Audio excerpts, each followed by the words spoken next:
যুদ্ধ পরিস্থিতিতে শাহজালাল বিমানবন্দর থেকে মধ্যপ্রাচ্যগামী আরও ৩৮টি ফ্লাইট বাতিল করা হয়েছে। ২৮ ফেব্রুয়ারি থেকে এখন পর্যন্ত ১৪৭টি ফ্লাইট বাতিল করেছে বাংলাদেশ সিভিল অ্যাভিয়েশন। বাংলাদেশ থেকে কুয়েত, কাতার, আরব আমিরাত ও বাহরাইনে বিমান চলাচল বন্ধ রয়েছে। সৌদি আরব সহ কয়েকটি দেশে সীমিত পরিসরে বিমান চলাচল থাকলেও ভোগান্তিতে পড়ছেন যাত্রীরা। এর সরাসরি প্রভাব পড়ে ঢাকার হজরত শাহজালাল আন্তর্জাতিক বিমানবন্দরে।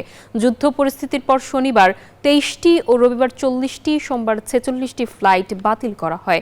যাত্রী সাধারণকে নির্ধারিত সময়ের ৪ ঘণ্টা পূর্বে এয়ারপোর্টে উপস্থিত থাকার জন্য অনুরোধ করেছে সিভিল এভিয়েশন কর্তৃপক্ষ।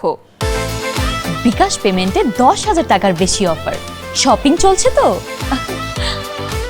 আমার ফ্লাইট হওয়ার কথা ছিল ১২টা ২৫-এ, ওটা ক্যান্সেল হয়ে আমার ৫টা ৪৫-এ টাইম দিচ্ছে। এখন আসলে বুঝতে পারতেছি না যে আসলে হবে কিনা, আসলে ট্রানজিট হবে কিনা, আসলে জানা নাই। আমরা আবার এয়ারপোর্টে আসছি, ইমিগ্রেশন শেষ করছি, বিমানে উঠছি, যে আমাদের ৬ ঘন্টা ২৫ মিনিটের ট্রানজিটটা ছিল। আবার ওখান থেকে ১ ঘন্টা পরে আমাদেরকে আবার জানাচ্ছে যে আপনাদের ট্রানজিটটা বন্ধ।